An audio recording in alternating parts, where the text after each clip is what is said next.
Hi, my name is Lisa Cook. I'm the GRC Job Practice Principal at ISACA. Welcome to another ISACA podcast. I'm so pleased to introduce Megan Manival. She's the Director of Technical Product Management at Risk Optics. Welcome, Megan. Hi, thanks for having me. You're here to talk to us about what kind of glasses we're wearing. Before we get started, can you talk to us a little bit about your background? Yeah, absolutely. So I grew up in the New England area and actually went to college in Boston and then made the cross country leap over to Arizona about 15 years ago. I've been in the GRC practitioner role for quite a time now, most of my career, doing everything from internal compliance to risk management, vendor management, you name it. About a year and a half ago, I came over and joined the Risk Optics team, where I lead our technical product management team, which is a fancy way of saying that we are all, similar to me, GRC folks, and we use our experience and expertise to help advise on our product so that when our product does reach the hands of our customers, it does what real GRC folks want it to do.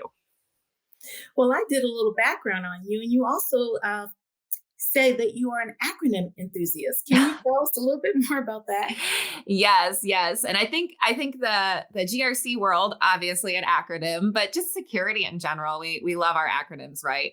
So one of the ones that I always love talking about is CIA. And everybody thinks like, oh, I know what the CIA is, right? Central Intelligence. No, not in security. So CIA meaning the confidentiality, integrity, and availability. And I use that all the time. Then, of course, with my team, we are TPMs, technical product managers. So anytime I can kind of shorten it or make a fun phrase out of it, I try to. But I think the acronym that I'm most passionate about is DIB, diversity, inclusion, and belonging. It's definitely a passion of mine. And I work really hard to make sure that I foster that within my team and at Risk Optics in general. Excellent. Thanks for sharing that. So again, our episode today is about what kind of glasses we're wearing. And we're talking about it obviously in the risk context.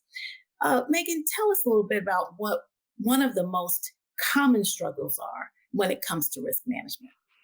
Yeah, I think we see most often with folks who are in risk management is that there isn't really a great framework for it.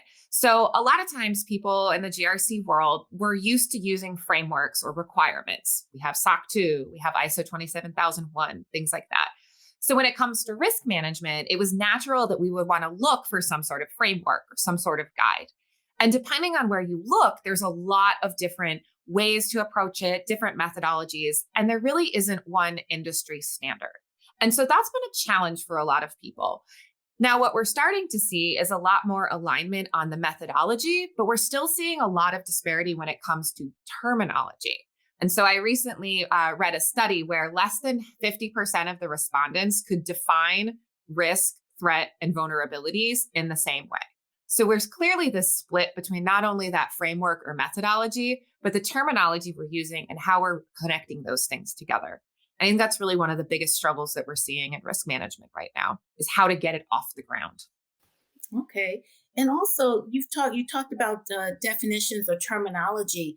One of the things I noticed is that you've made a clear distinction between like what's compliance and it doesn't necessarily equal security. Can you talk to us a little bit about that? Yeah, absolutely. It's funny, we talk about acronyms, right? You have your G, your R, and your C, and somewhere in the middle of R and C is security, right? But each one of those four areas has a unique role in that. And when we talk about particularly compliance and risk, those are two sides of the same coin. Your ultimate goal is to reduce the risk to your organization. The way you do that is security will come in and they'll implement some mechanisms.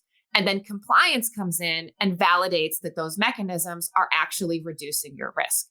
But a lot of times people don't see that as the cycle. And of course, governance folks, I'm not forgetting about you. You're absolutely in that cycle.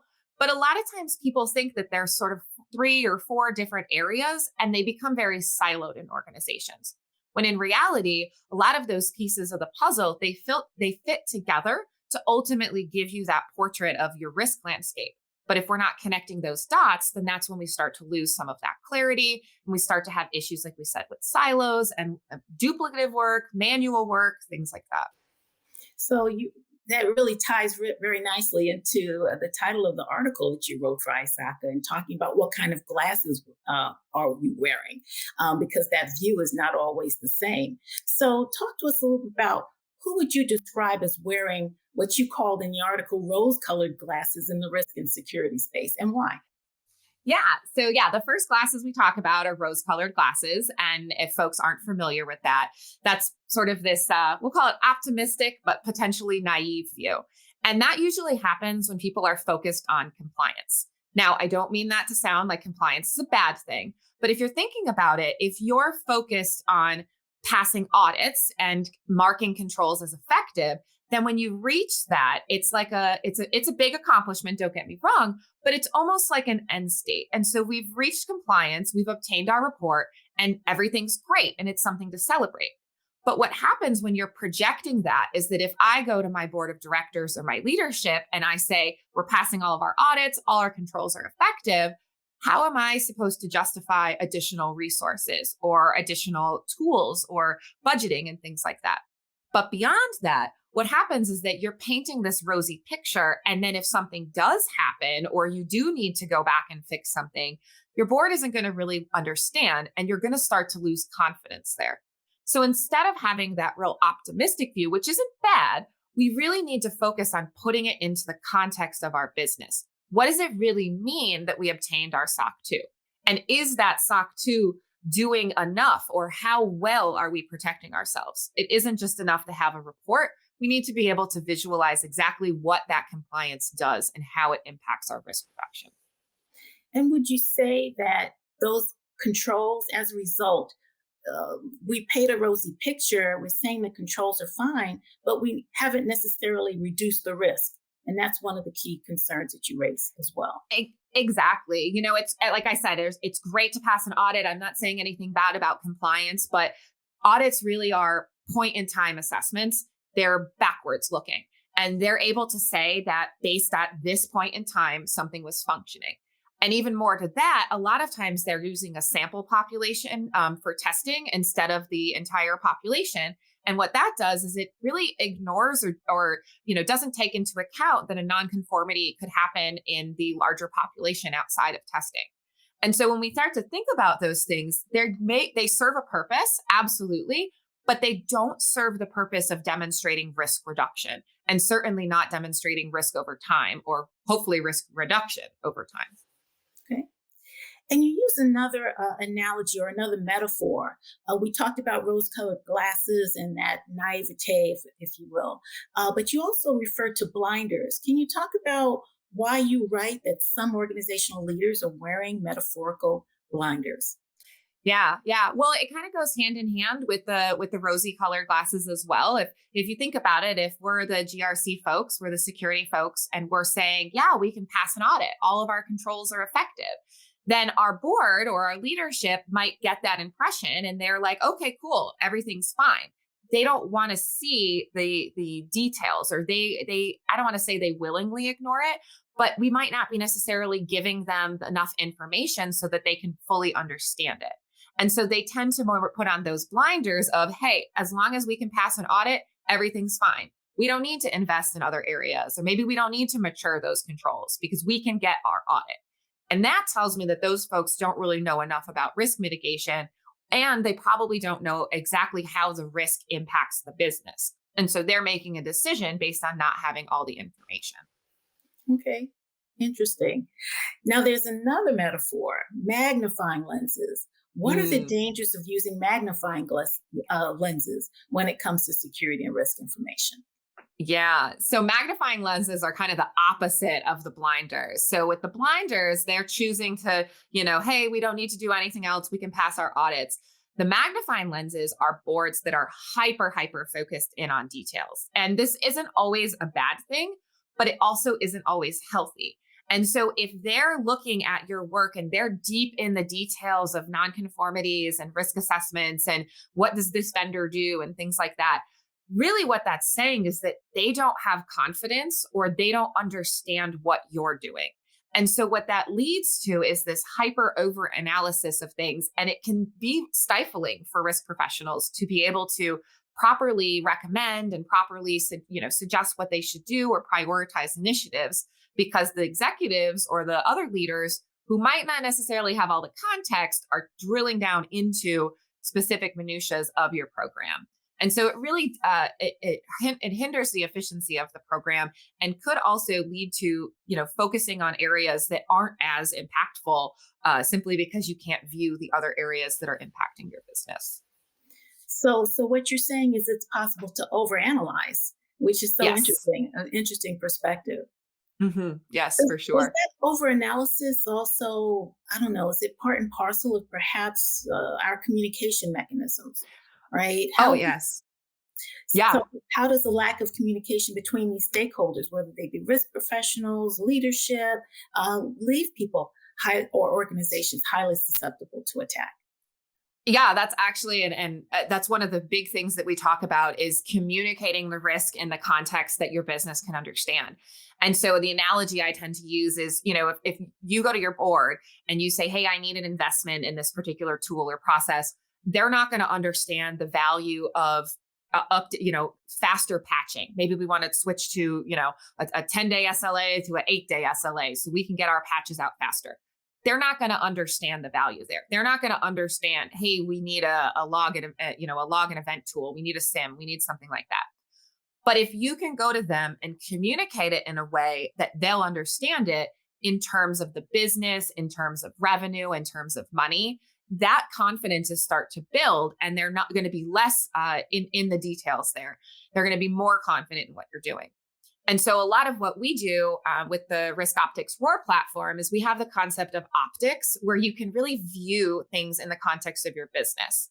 So if we're thinking about risk management and maybe you have 3 different product lines, the risk associated with those product lines is probably a little bit different depending on where you sell or what compliance requirements you have, but also different regions and things like that. So if you can break it up and align your risk management with your business, now it's easier for you to say, hey, if we invest this money here, we can reduce the risk in this area and help you achieve your goal of, maybe it's expanding in a new region or increasing sales, things like that. But making it in terms that they understand, so that they understand exactly where their investment is going. And it also aligns you with the business objectives and the business goals. So now security and compliance, we're not just naysayers who are coming in and saying, we need to do this because SOC 2 says so. We're actually able to come in and say, hey, it's a good idea if we do this because we can protect this much revenue, or we can increase our sales, or we can reduce the risk of something by doing these controls, and really communicating in that way that they'll understand the perspective. It's interesting because it really puts me in the mind of one of the things that you brought out, which is how protected versus how well protected. And that shift in mindset would also drive where those investments go, and helps, that's going to be an important element of that communication shift as well. Yes, absolutely. And I think that's really key to differentiate is compliance, and compliance reports tell you how are you protected. You might say, hey, we have encryption, we have this policy, we have this tool. But risk management and focusing on your business focuses in on how well are we protecting. Because like I mentioned earlier, compliance and risk are 2 sides of the same coin. So in theory, as your compliance increases, your risk should decrease. And so now we're able to see how much risk is left in that particular area.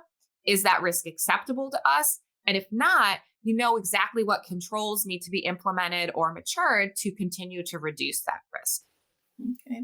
All right. And what about those who are focused on compliance or auditing? How should they be approaching risk management? Yeah, that's a great question. And I think really it comes back to this concept of, right, compliance and risk are 2 sides of the same coin.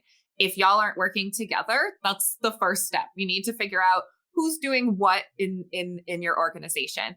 And then really coming together and aligning what those risks are to your controls. Now, I mentioned earlier that one of the struggles we see a lot is that people don't define risks, threats, and vulnerabilities the same way. And that's also a critical step, is being sure that when you're talking about risks, you're focused on hypothetical situations that could cause harm. That's a risk. What we see a lot are folks who aren't so keen on that definition, who are adding things that are actually findings or vulnerabilities or threats, and they're putting them on their risk register. And what happens with that is it gets clouded and it gets cluttered, and it's really difficult to see the true risks that are there. So identifying really what that definition of what do you call a risk within your organization? And hopefully you call it a hypothetical event that could cause you harm. And then really coming up with what that list is. And there's a lot of great industry risk registers out there that are actually already mapped to controls. Certainly the Risk Optics platform does that, but we'll digress. But a lot of that is being able to say, these are our common risks. These are things that we're concerned about.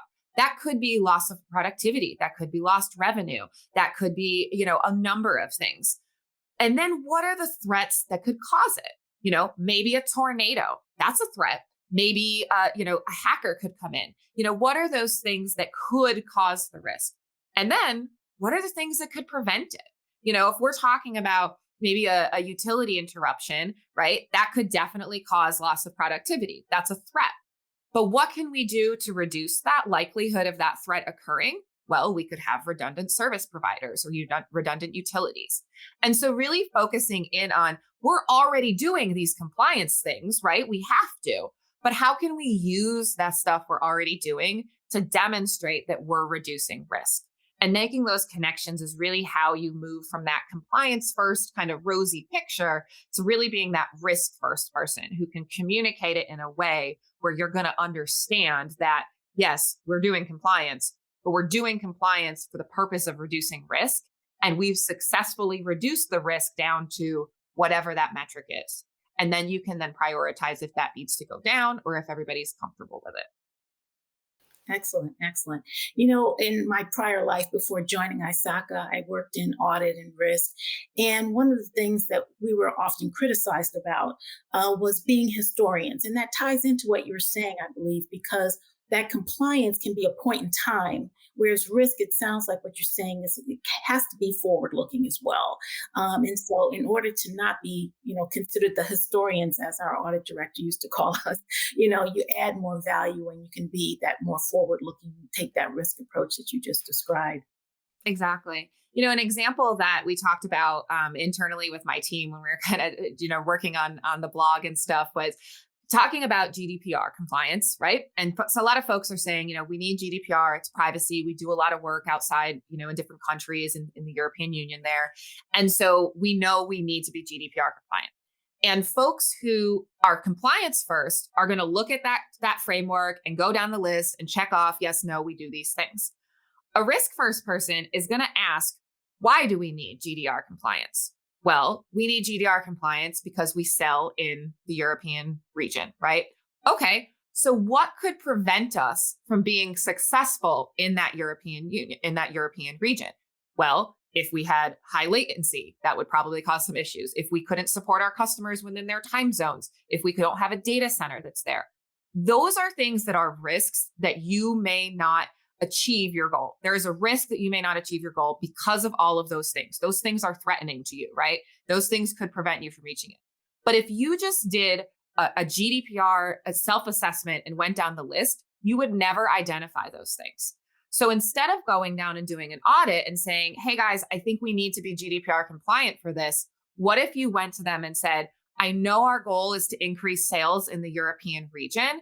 And in order to do that, I think we should have a second data center and redundant utilities so that we can make sure that we're offering highly available and secured services there. And that's going to increase our ability to sell and have satisfied customers in that region. And that's a risk-first proactive approach so that now you can start implementing those things and potentially prevent those things from happening in the future.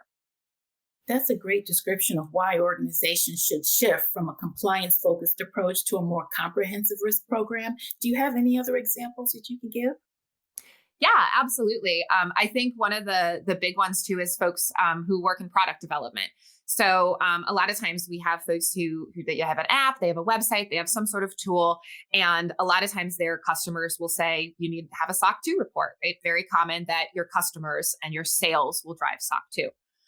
But similarly to GDPR, SOC 2 is, especially if you're doing a type 1, it's just looking at your policies. And then even at that, it's looking backwards facing once you get to that type 2 assessment as well.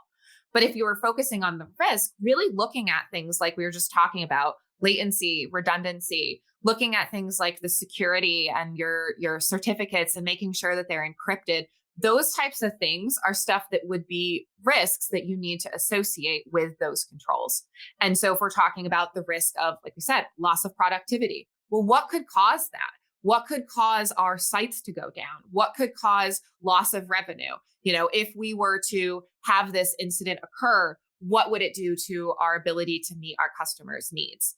And the biggest one actually came, 2020, right? Global pandemic. A lot of people didn't think of global pandemic as a threat to them, right? We hadn't had anything since the bubonic plague, practically.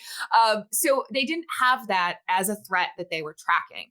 And ultimately, that threat impacted a lot of different areas across our business, not just our ability to sell and support our customers, but our ability to actually continue operations and things like that. And so really looking at the threats that are unique to your area, maybe your industry, maybe threats that you haven't considered, even if they're low likelihood, having those and tracking how they'll impact your business is really key. Yeah, that's key for sure. That context, I think, is what you're describing for me. The Exactly. context and the background necessary for them to understand the impact to their enterprise. Yeah, exactly.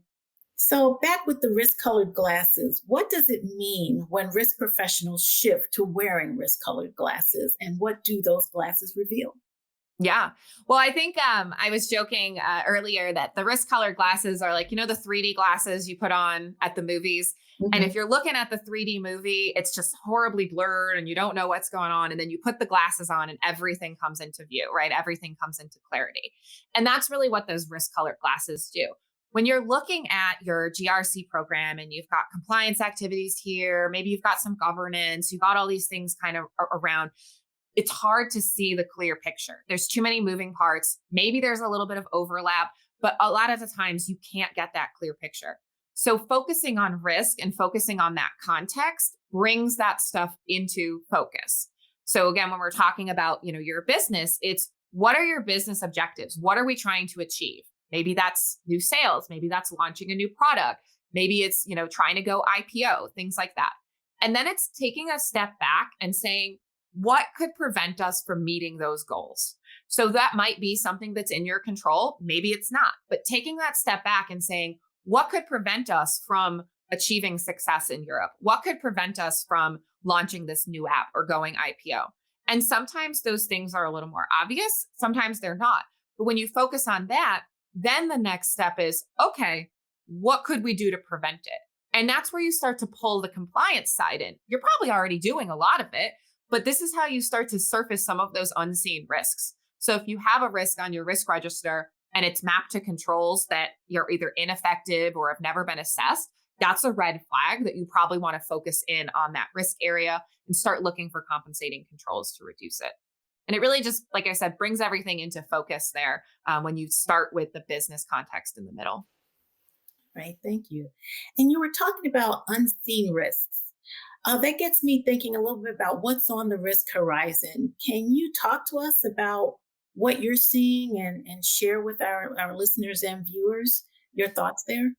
Yeah, absolutely. I think, whether you do it at the beginning of the year, the end of the year, fairly consistently, just keeping on top of industry items that are coming out, new, like I said, new threats or new hot topics, and really remembering that at the end of the day, threats and vulnerabilities are going to change. Your your list of risk, your risk register really stays static. So being able to have it dynamically adjust as those things are changing becomes really key. And so the big thing of that is, there's a threat of, we'll talk about the big elephant in the room, right? AI, Chat GPT. I have some very strong feelings about it, but I'll digress. But there's a very big emphasis on that, right? All of a sudden it came out and it's this big thing. A year ago, that might not have been such a big thing.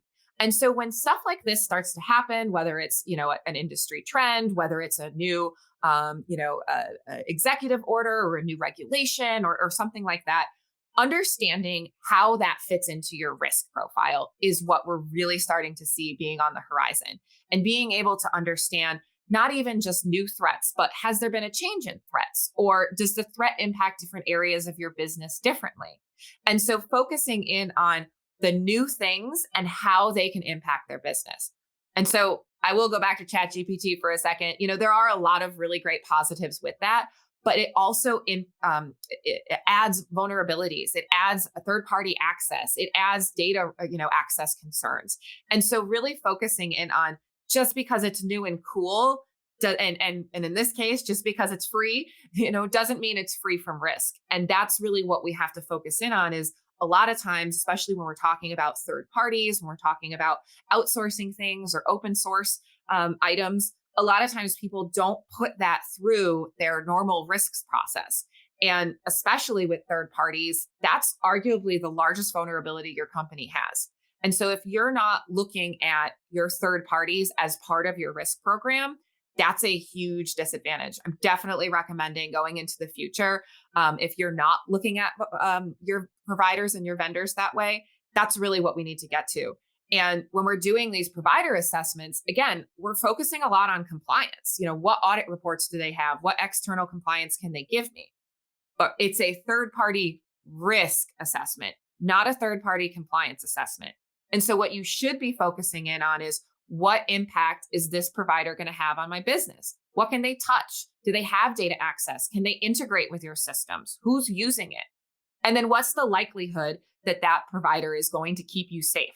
And with ChatGPT, with OpenAI, they didn't have any external compliance documentations. I think they do now have some stuff on their website, but they didn't do anything to prove that they could keep our data safe. And so a lot of folks ended up putting their faith in this type of organization that couldn't prove that they are reducing risk. And so I think really focusing on, like I said, the threats that are changing, but also the way we view our third parties, those providers, those vendors, we really need to shift that into the same mindset.